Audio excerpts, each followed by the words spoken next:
We'll never draw that curtain anymore, and I'll give you leave to look as much as you like. I just wish, though, instead of peeping, you'd come over and see us. Mother is so splendid. She'd do you heaps of good, and Beth would sing to you if I begged her to, and Amy would dance. Meg and I would make you laugh over our funny stage properties, and we'd have jolly times. Wouldn't your grandpa let you? I think he would if your mother asked him. He's very kind, though he does not look so, and he lets me do what I like pretty much, only he's afraid I might be a bother to strangers, began Laurie, brightening more and more. We are not strangers, we are neighbors, and you needn't think you'd be a bother. We want to know you, and I've been trying to do it ever so long.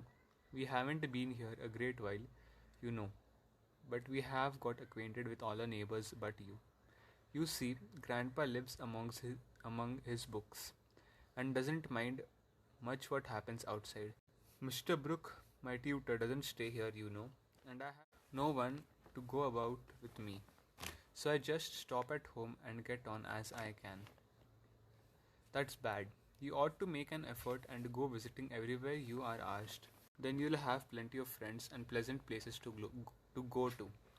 Never mind being bashful. It won't last long if you keep going. Laurie turned red again, but wasn't offended at being accused of bashfulness. There was so much goodwill in Joe, it was impossible not to take her blunt speech as kindly as they were meant. Do you like school? Asked the boy, changing the subject after a little pause during which he stared at the fire and Joe looked about her, well pleased. Don't go to school. I'm a businessman. Girl, I mean.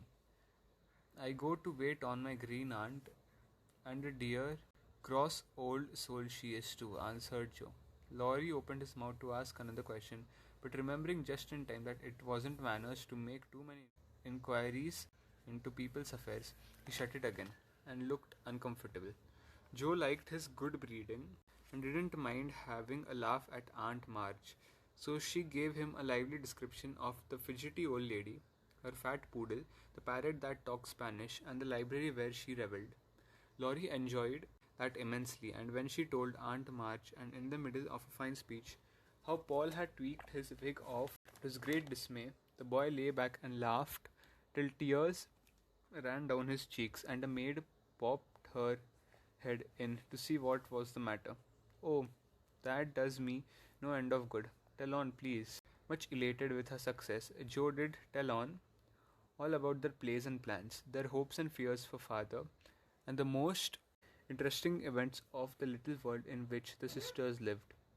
Then they got to talking about books, and to Joe's delight, she found that Laurie loved them as well as she did, and had read.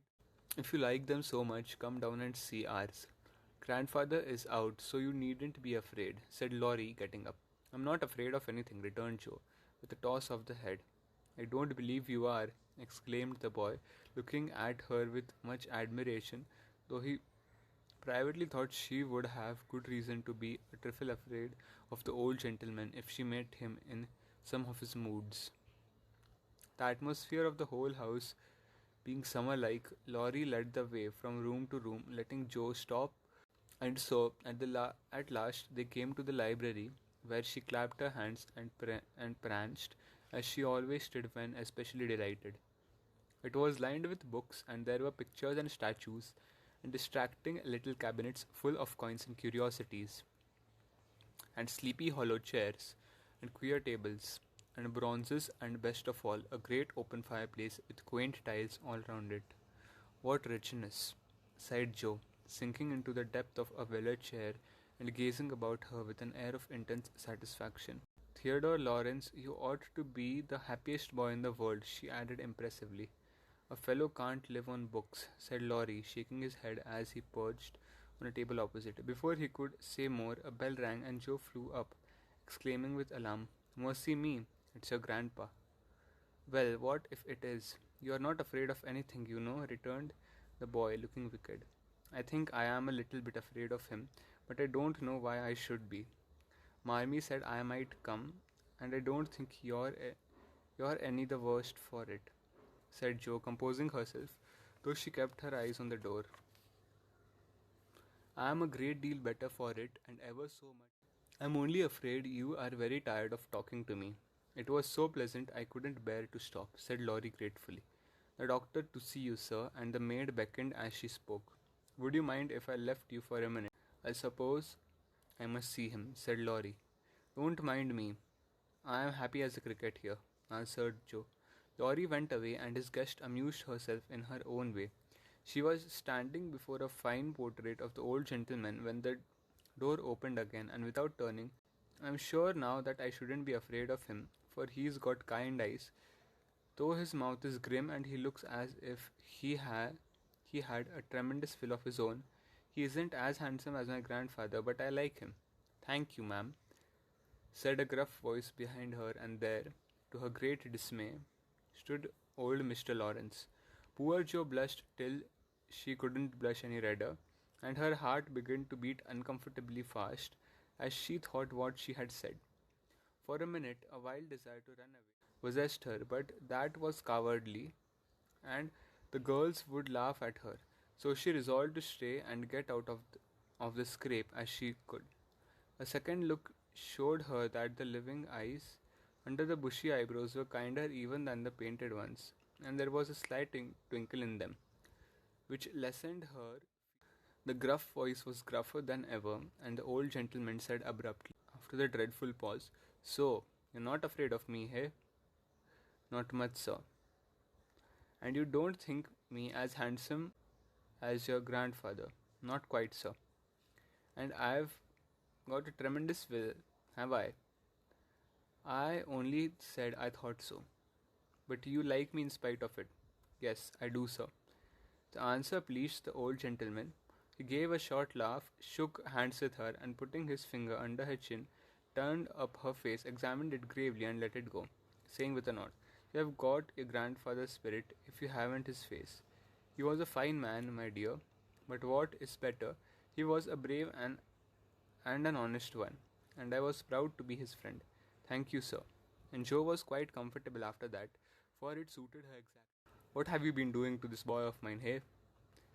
Was the next question sharply put. Only trying to be neighborly, sir. And Jo told how her visit came about. Needs cheering up a bit, do you? Yes, sir. He seems a little lonely, and young folks would do him good perhaps. We are only girls, but we should be glad to help if we could.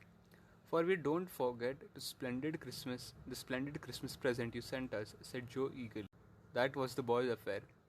How is the poor woman? Doing nicely, sir. And off went Jo, talking very fast as she told all about the Hummus, in whom her mother had interested richer friends than they were. Just her father's way of doing good. I shall come and see your mother some fine day. Tell her so. There's the tea bell. We have it eagerly on the boy's account. Come down and go on being neighborly. If you'd like to have me, sir. Shouldn't ask you if I didn't. And Mr. Lawrence offered her his arm with old fashioned courtesy.